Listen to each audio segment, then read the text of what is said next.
Hotep everyone, and welcome to today's episode of our Sankofa Political Studies. As usual, we remind ourselves that the general theme is Martian anthropology.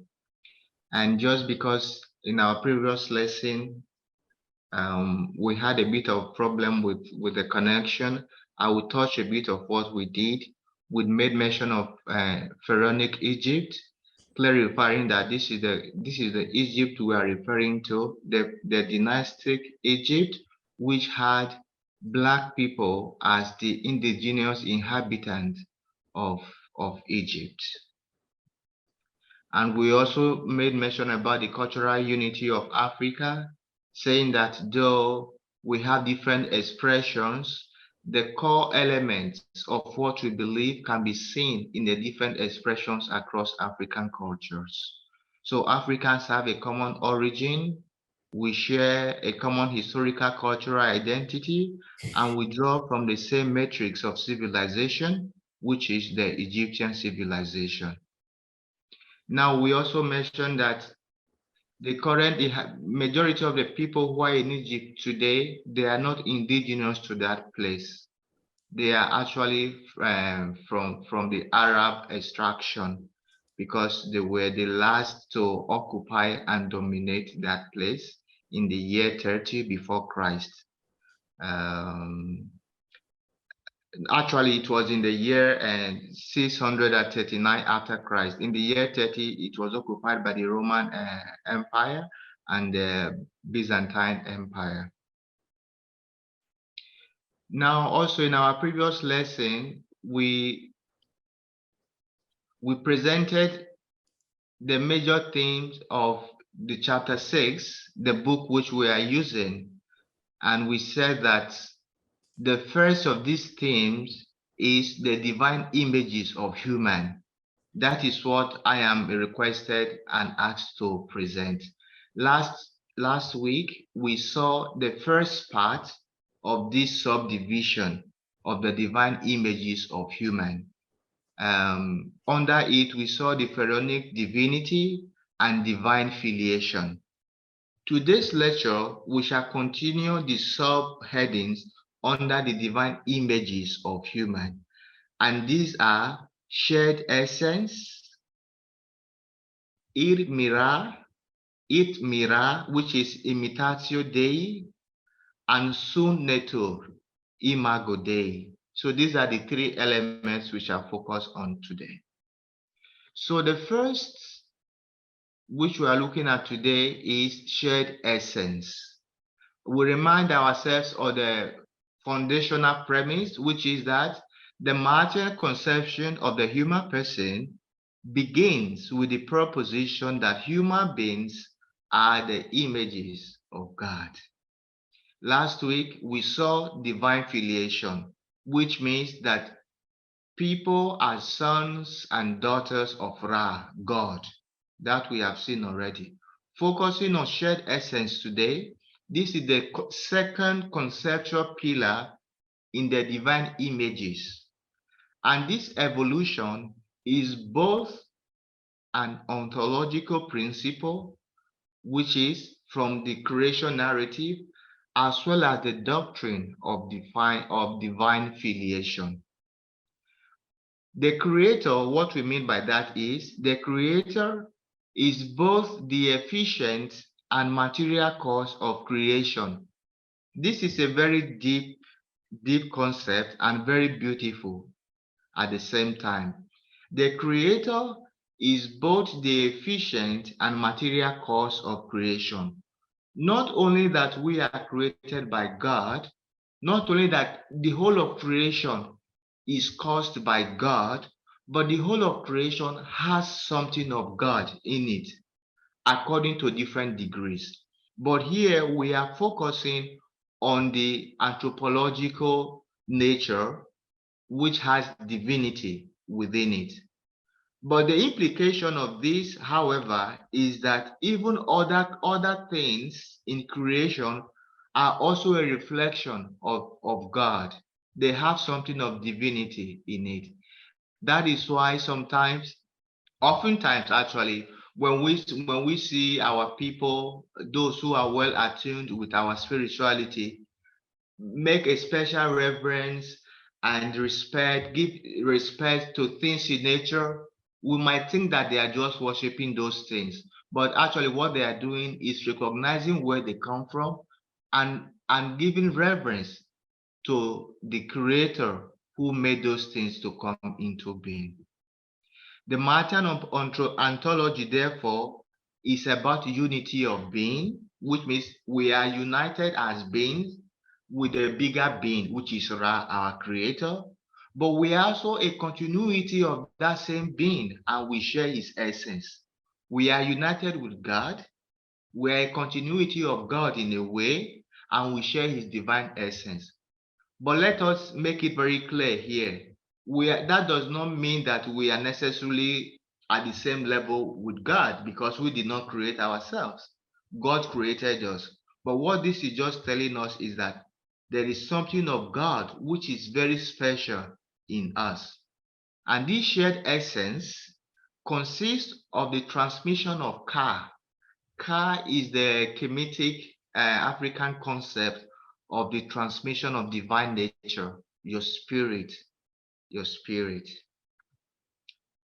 The second subheading we shall be looking at today is IRT Mira, which means imitatio Dei, the imitation, to imitate your creator, to imitate God. And this concept, this category, is the third conceptual pillar in the divine images of human. We have seen divine filiation, we have seen shared essence, and this is the third one, imitatio Dei, IRT Mira, to imitate your creator, to imitate Ra. And here we say that essence and image overlap and merge in the process of marching action. In very simple terms, what this is talking about is that it is enacting like God that the royal ruler not only appears as God, but also expresses his or her divinity. Remember now, this philosophical articulation started with the figure of the king or the queen, but it applies to all of human beings. So it is in acting like God that every human person appears as God and also expresses his or her divinity. And the basic affirmation is this: there is both an affirmation and obligation contained in this imitatio Dei, this imitation of Ra, IRT Mira, which is thus, in addition, the divine image of the king or queen as son or daughter by nature, which is our ontology, is the concept of the king or queen as son or daughter by deed. What that simply means is that our nature is divine, so we are of God by nature. But for us to be divine is not limited to what we are given. We also have to live out our divinity. We also have to live out this our ontology, and it is in the Martian deed, in our action. So we have to be like Ra, not only in our nature, which is a given gift, but also in the way we live our lives, in the conduct of our lives. And one of the ways to measure or to gauge this imitation of Ra, this IRT Mira, this imitatio Dei, is the concept of effectiveness. For the ideal person, in this case, the ideal ruler, is an effective one, effective for her father Ra, who demands and lives on righteousness. Effectiveness in this case means that we have to practice Ra. We have to practice Ma, not Ra. We have to practice Mat in respect of Ra, which is the responsibility given to every human person. It is in being effective for Ra, for God, that one becomes like God, one becomes like Ra. So the idea of effectiveness here simply means the practice of Ra. You have to be effective in your deed, both the king, the queen, and every ordinary person. We continue with this concept of imitation of Ra, IRT Mira, and we say that both Ra, God, and ruler live in and through Ma'at. So God himself, God herself, allow himself and herself to be guided by Ma'at. And this Ma'at has been entrusted also to human beings. And we continue by saying that in both ancient Egypt and ancient Israel, with ancient Egypt, however, serving as a model, the king was a sacred figure, the son of a deity, the agent of justice, mediator of prosperity, and universal ruler. In short, the king was a messianic ruler. And what is the Kemetic, the African ideal of a ruler? It is said and preserved in the prophecy, one of the prophecies called the prophecy of Nefertiti. And this prophecy reads, "A king shall come from the south and set Maat in his place." Having prophesied how this king will suppress the wicked and rebellious, the prophecy continues. Then Ma'at, which is truth, justice, and order, will return to its place, and Isfet, which is falsehood, injustice, and chaos, will be driven away. So what this simply means for us is that it is in the practice of Ma'at, which is contained in the imitation of Ra'ad, of God, who is the practitioner of Ma'at par excellence, that human beings also affirm their relationship with God. So it is in the practice, in the doing away with falsehood, injustice, and chaos, that Ma'at is established. So you cannot have Ma'at and chaos at the same time. But for you to establish Ma'at, you have to do away with falsehood, injustice, and chaos. Having said that, we put this note that ancient Egypt, like all societies, had contradictions, okay, between ideal and practice, between claims and achievements. But this does not preclude genuineness of commitment to a moral standard in spite of moral failure. So what we are trying to present here is the ideal that our people imagined, the ideal that our people philosophized, intellectualized, and articulated for the standard of living. It is upon this standard, upon this ideal, that the actions of men and women, of kings and rulers, kings and queens, are judged.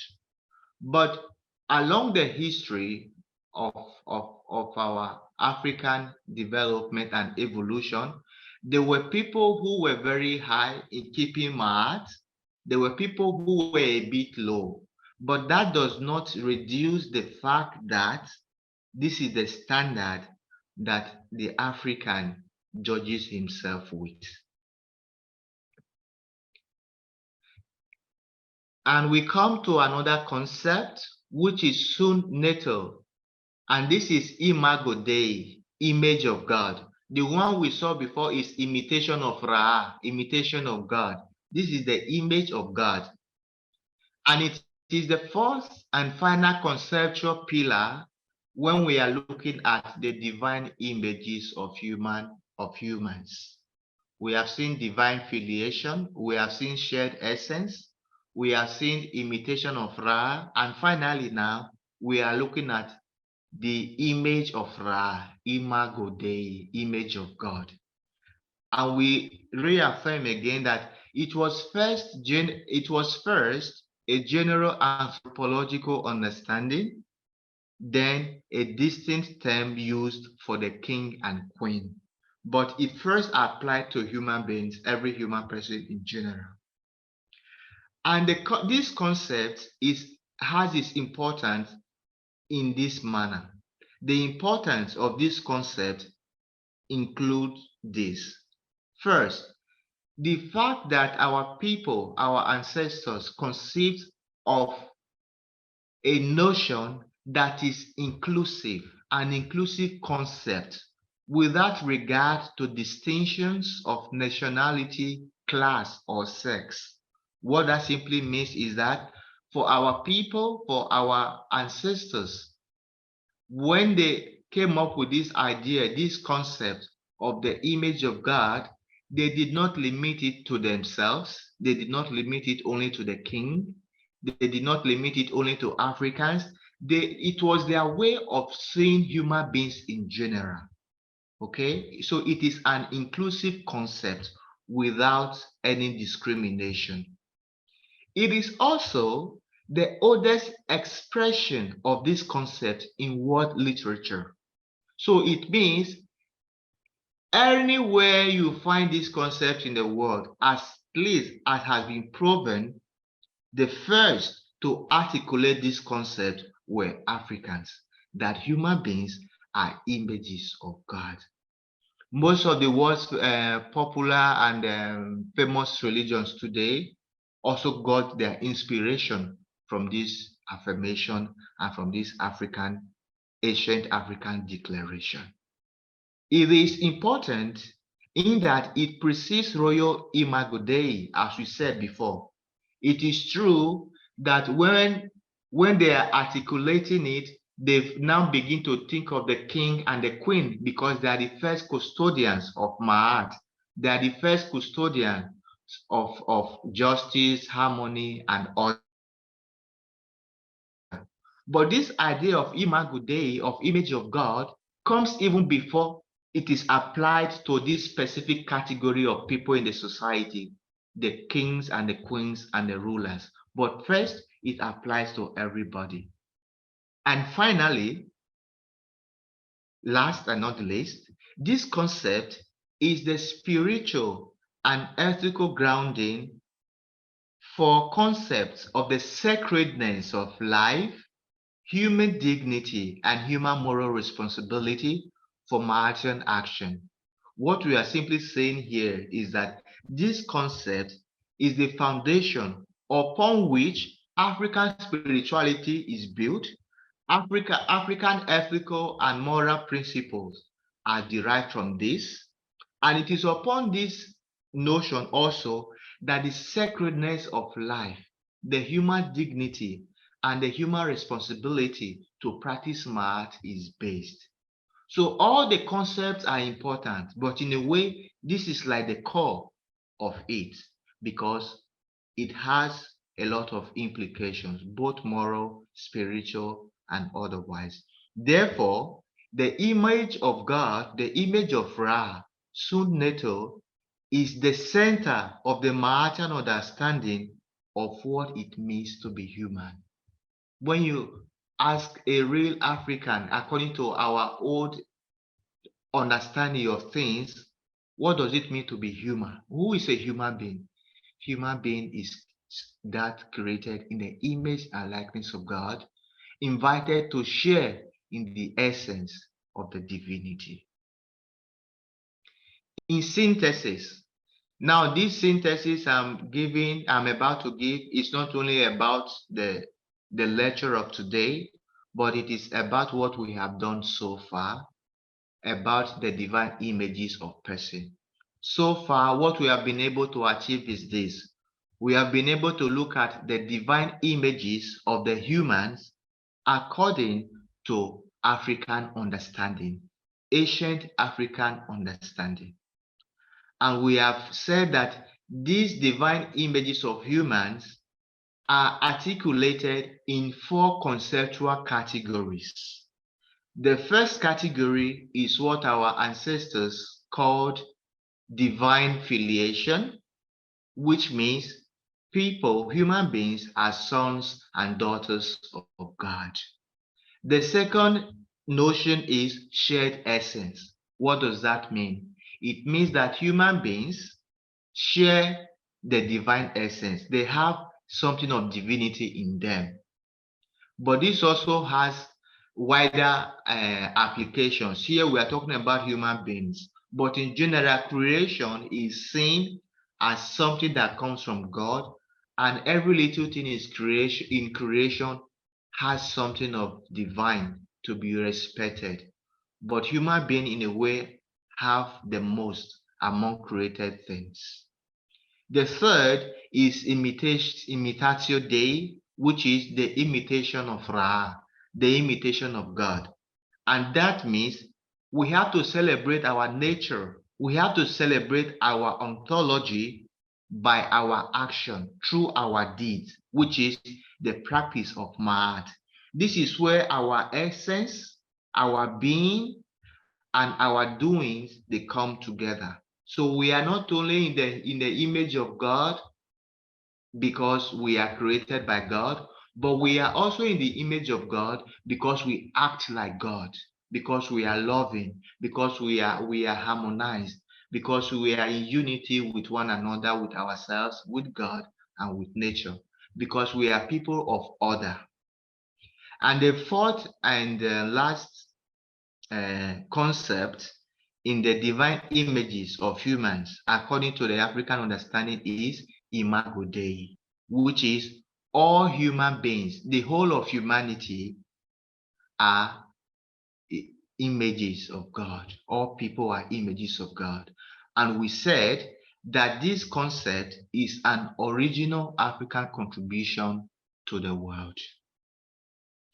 All of these were articulated intellectually and philosophically through the royal category. So what we are simply saying here is that even though all these things apply to human beings, in the historical development of this concept, they now began first with the king and the queen, as the case may be, who were the first custodians of the practice of Ma'at. So, and this is the category of the pharaonic divinity. But in general, it actually applies to all of humanity, everybody. So in synthesis, that is what we have been able to do so far. And some other central points that we consider necessary for the course we have done so far is this, that doing Ma'at is the indispensable link between sovereign divinity, between sovereign and divinity, as well as between the ordinary person and divinity. What this simply means is that the doing and practice of Ma'at, no one is exempt from it, not even God, not the king, and not the ordinary, not the general human beings. So everybody is guarded by Ma'at. And secondly, the image and filiation are in the final analysis rooted and expressed in this practice of Ma'at. To say you are in the image of God and that we have this divine filiation is not limited only to the fact of what is given to us as gift, as nature, but we also have to put it in practice through the exercise of Ma'at. Third, that this practice is both spiritual and ethical, with an interconnectedness evident throughout Mahathian theology and ethics.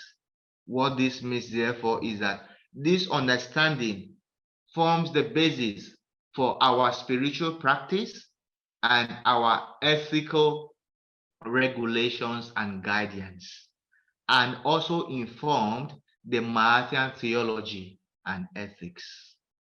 And lastly, that the son, father, or more expansively, child-parent model of mutual obligation stands as a central paradigm of ethical behavior.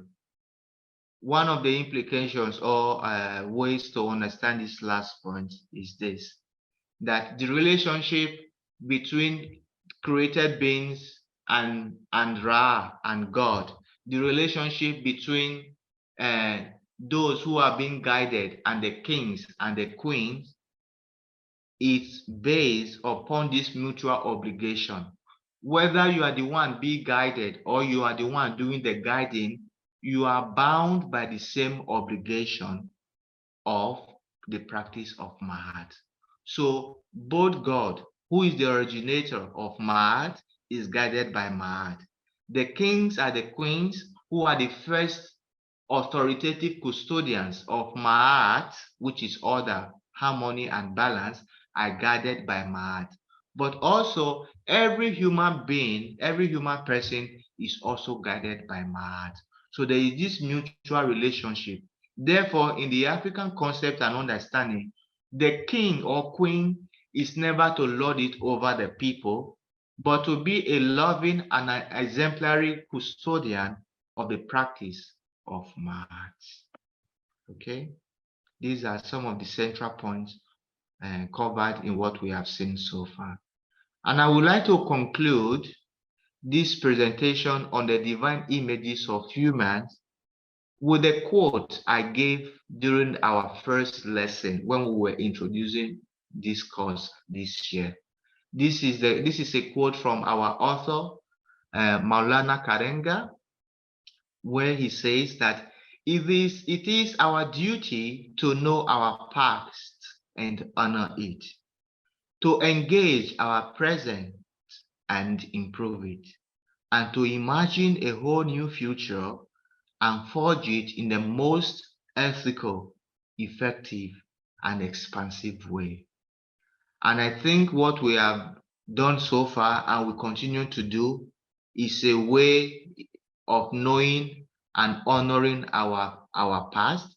It is a way also of engaging with our present, and hopefully from this and these subsequent lessons we will have, we will be able to get enough impetus to forge a new future for Africa in the most ethical, effective, and expansive ways.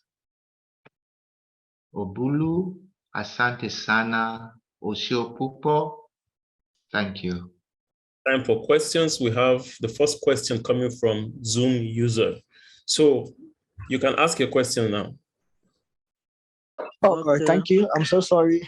This is Edward Watton, and thank you for this beautiful exposition of Nematian African classical ethics, which is anthropology, sorry to say.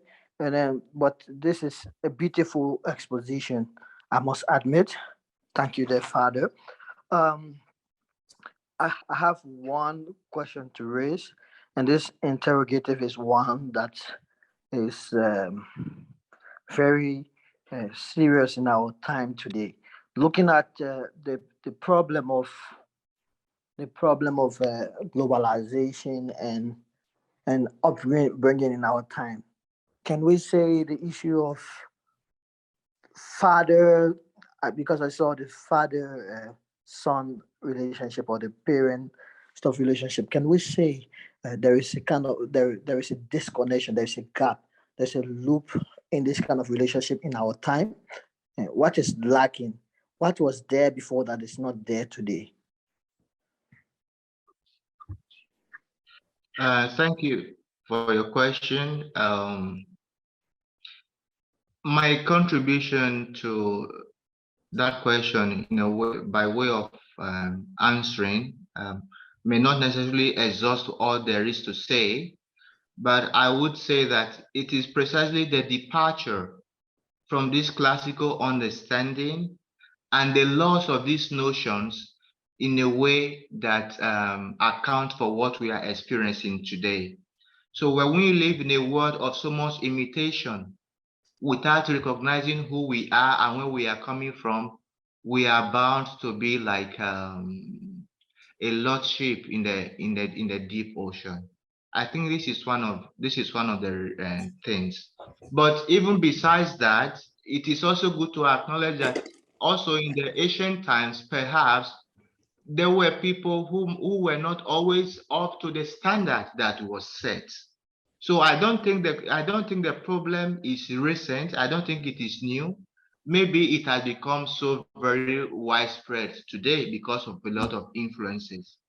However, I think the solution lies in looking at the ideal and trying to practice it, thereby returning to that which is ideal and which we have tested with time to be good and beneficial. Just to add to that, this is an anthropological situation, an existential for that matter also, and it's something that we see in our daily living today. I think, Edward, this is something that has happened or has been happening for a very long time, a depreciation and degradation of moral values in our society. The elders, when we were young, when the elders speak, we take it as truth. But today, as you grow, you come to realize that, elders sometimes can even lie. But so when we look at the Martian concept, truth, justice, and balance, order, equilibrium, it means that if elders held these principles, it would have been passed on. And I don't think we would have been in the situation that you are talking about today. You get, so it's been a degradation for many years out of greed. An interjection? I'm coming out of greed, out of, selfishness and what have you. You've come to realize that these ethical principles no longer hold value, no longer have a particular stance in our society today. So it's like you have something to add to it, Edward. Yes, I have something to add. Actually, looking at the signs of the time, looking at the, let me say, paradigm shift in acquisition of knowledge. I say this because we are in the space where information can come at your fingertip in just milliseconds.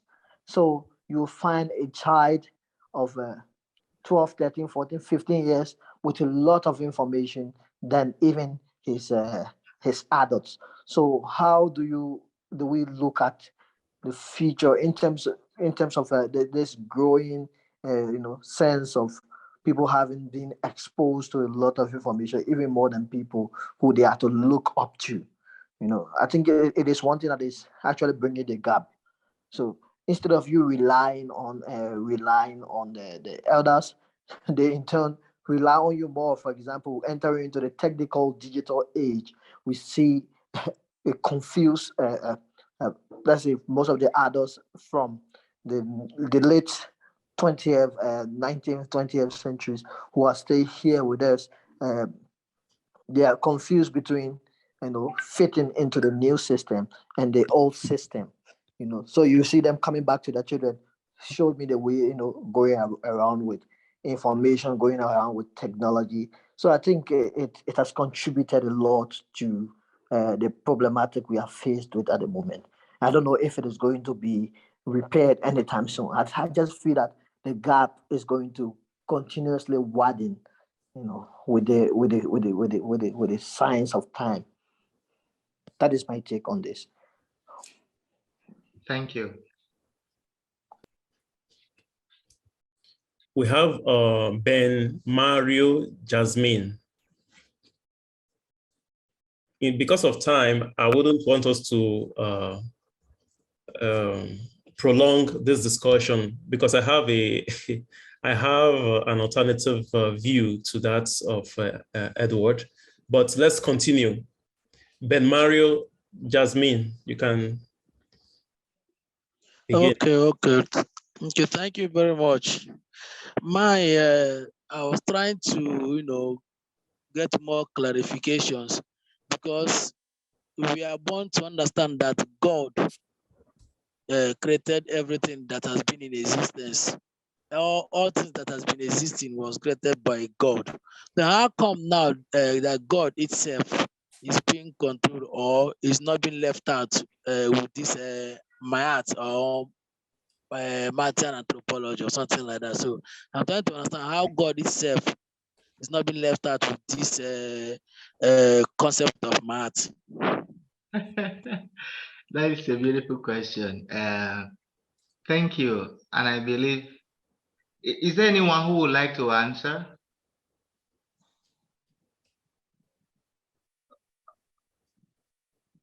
Kindly continue. So, sorry? Kindly continue. Okay. The question is quite interesting, but I think what that question does indicate is that, rightly so, we are applying a kind of dominant category and perspective to things, to something different that we are presenting. So there is a way we have been God has been presented to us, not necessarily born out of the cradle, out of the matrix of our cultural understanding, but that is the dominant narrative.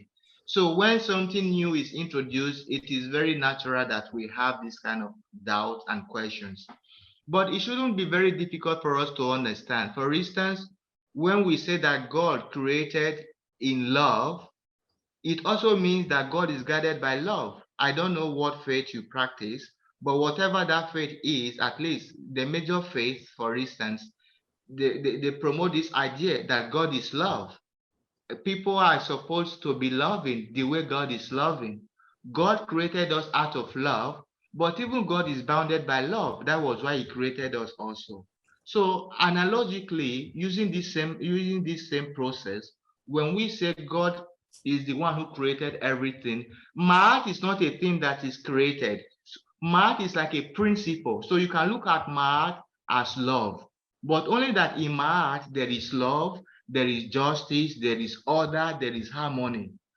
Precisely because this is the nature of God, and upon this nature we are created, and through this nature we are created, it means that God used this nature to create us, and also we are bound by the practice of this nature.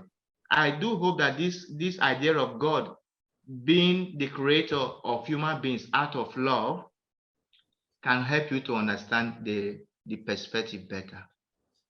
Ben, Mario, Jasmine, are you okay with that explanation? Yes, I'm okay. I'm okay with the explanation. Okay, thank you very much. Then we'll go back to Edward. Thank you. Thank you, Ben Mario, for your interrogation. Just a question related to the feedback on Mario's position. How do we address this God-loving situation that's explicated in the case of one who practices no faith? I mean, for an atheist, how do you explain this? What alternative do we give for someone who does not practice any faith? All right. Thank you for your question. It is also good why I will attempt to answer that question, but it is good to say that what we are presenting here does not seek to to appease anybody who does not feel attracted to it. So first and foremost, what we are presenting here is the classical ancient understanding of things. And in that sense, from an African point of view, there is no such thing, there is no such person as an atheist. Okay.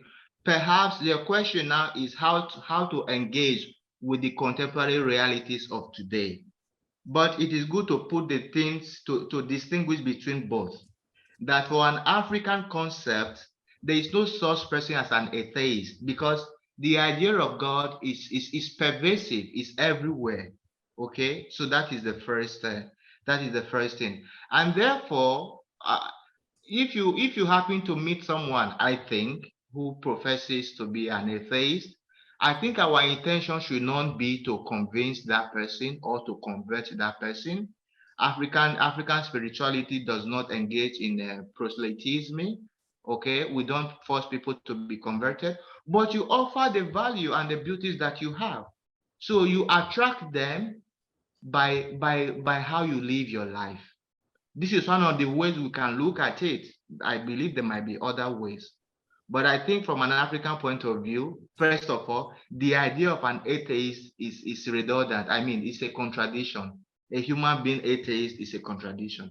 But since today in the world, there are those who profess to be atheists, I think from a classical African point of view, we do not intend to convert them. Whether you're even an atheist or not, we don't convert people. You only show the beauty and the value of what you have, and you are open to grow yourself.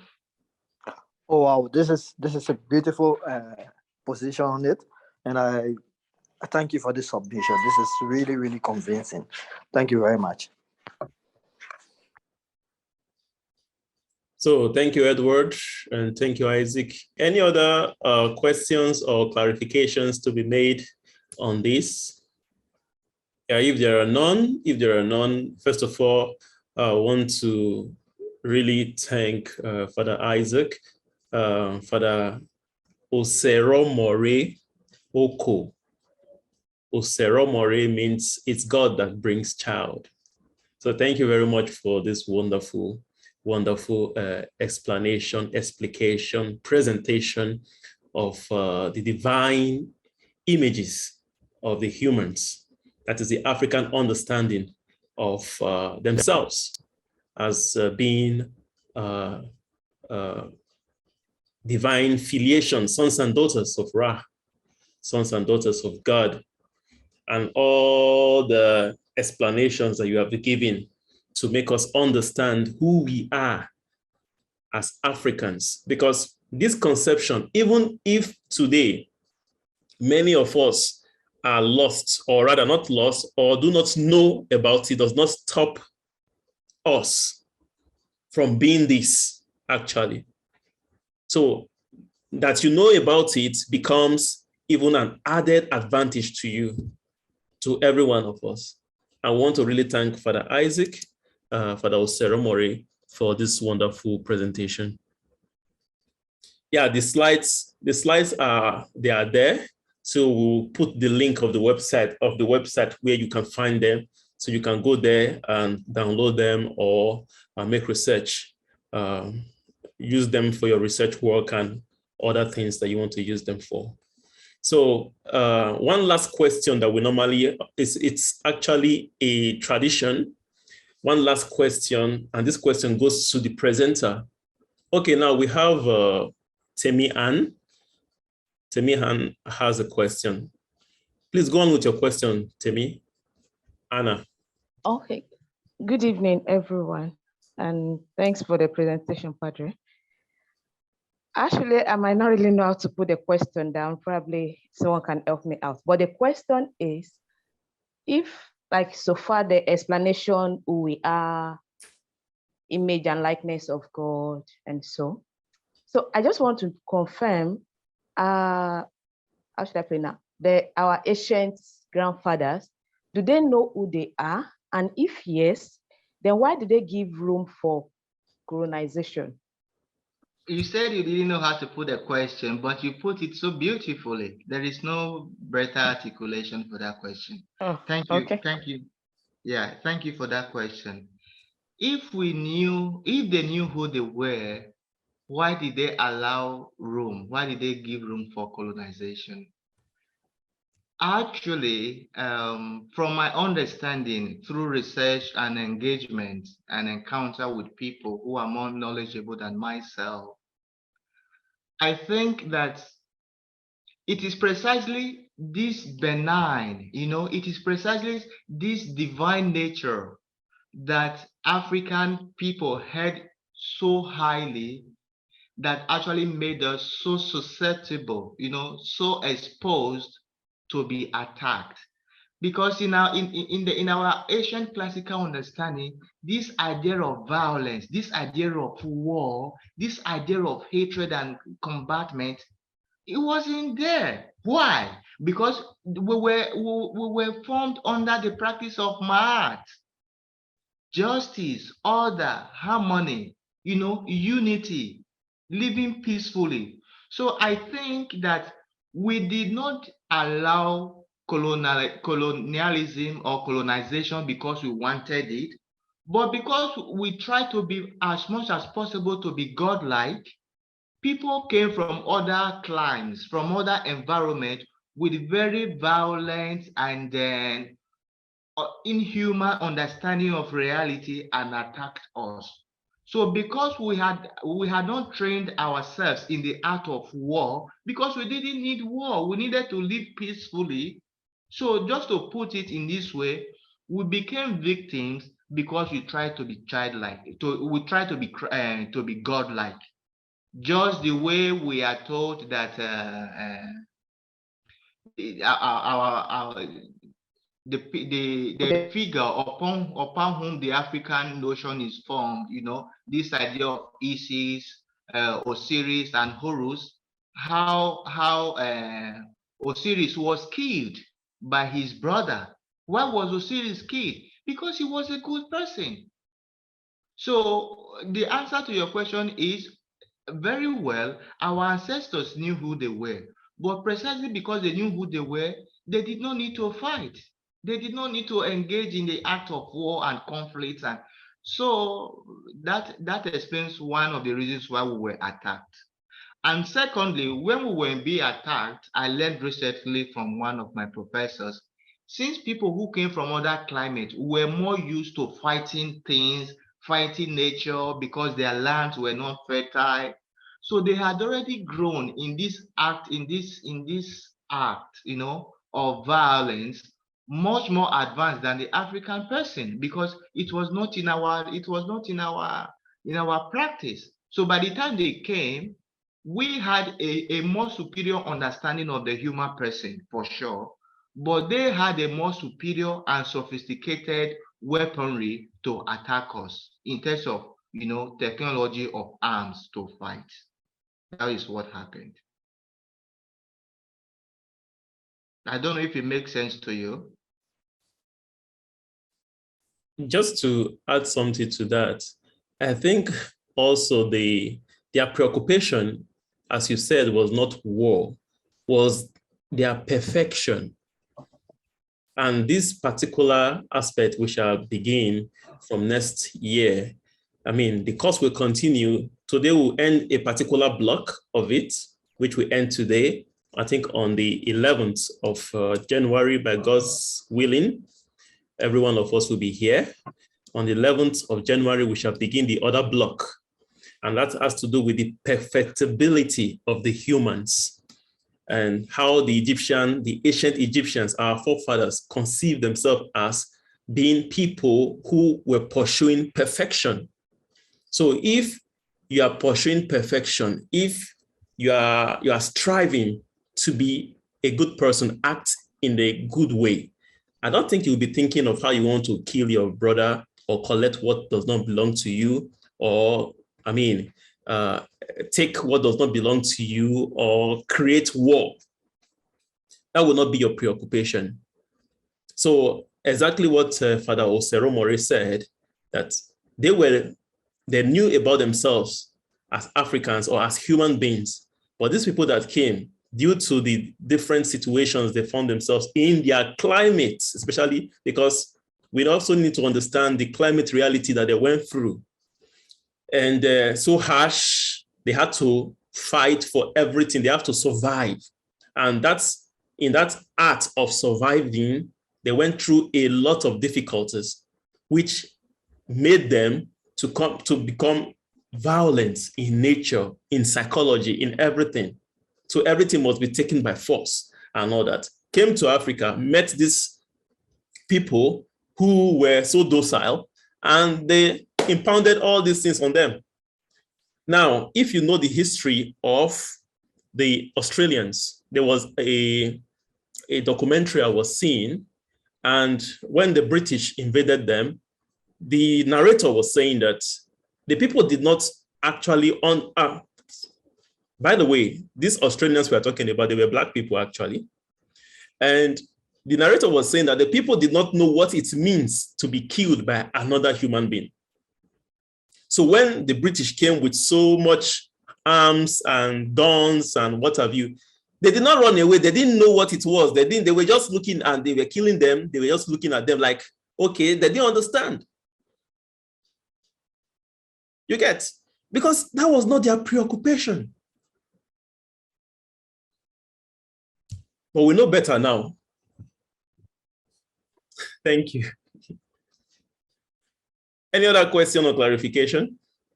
So I want to continue to thank Father Osero More, and so there's a question: can we say we have sold our value as humans to colonizer, and we talk over their act of violence? It's not a matter of you have lost your value. The thing is that we have been colonized. And as you said, values, our African values, we have forgotten our African values.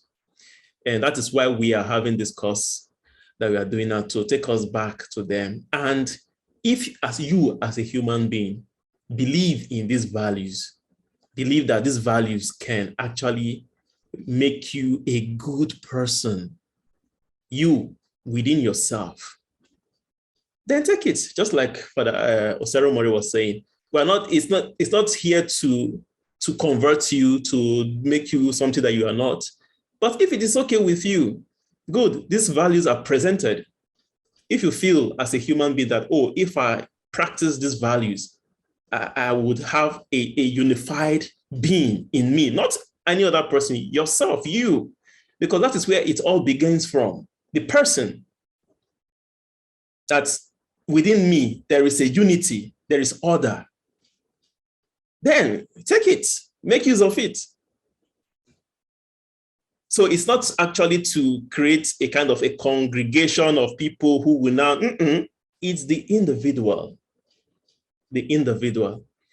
So our values, we've forgotten them. So we are saying that let's go back to them, the values, the values. A young child was telling me the other day when we were talking to, I think 10 to 12 young kids, telling them about the history of Africa, and was like, no, we should not go back and live in the way we used to live and all that. I said, no, that is not the whole idea. The idea is values, our values, using the values to better our lives, the individual actually, because actually what forms the community is the individual that forms the community. Father Osero More. Yeah. Please, this course that you have just exposed us to, can you tell us something about how has it influenced you? What kind of effect does it have on you? In 2 minutes. Surely it is a positive effect, a very happy one, and it has allowed me to spend time to research and to discover and understand better things that were done by my ancestors, by our ancestors, and how deep they were and how far they went in discovering things, understanding themselves, nature, God, and everything. And I think a lot of things that I see people do today, especially from the traditional point of view, tend to make more sense to me now because I kind of understand why they are doing it. So I feel very edified. I am very pleased that I was able to embark on this journey, and I hope it is just the beginning of more serious engagements in the future.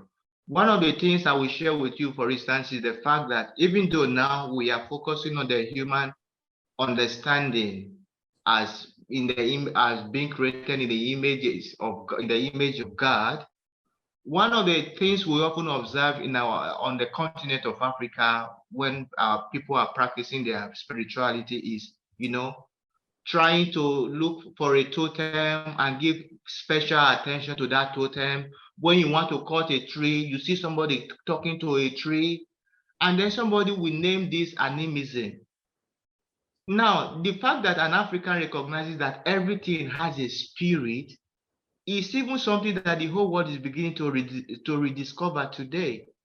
So what I have found for myself is not to be quick to judge things that our people are doing today traditionally without knowing the origins, without knowing the meanings, because maybe they're actually more advanced theologically, spiritually, and otherwise than we think we are in other faiths. So let us be humble, let us be calm, let us ask questions before we judge and condemn something that is beautiful. Because in the end, when we judge and condemn something that is beautiful, something that has taken years to build, we are making a mockery of God who gave our people the intelligence, but we're also making a mockery of our culture, because in the end, we end up celebrating other people's culture, which is of less symbolic representation than what your people actually have. So for me, it is an eye-opener, and I hope to continue the journey. Wonderful. Awesome. Awesome. Thank you very much. Thank you. So good night, everyone. Good night. Good night. Good night.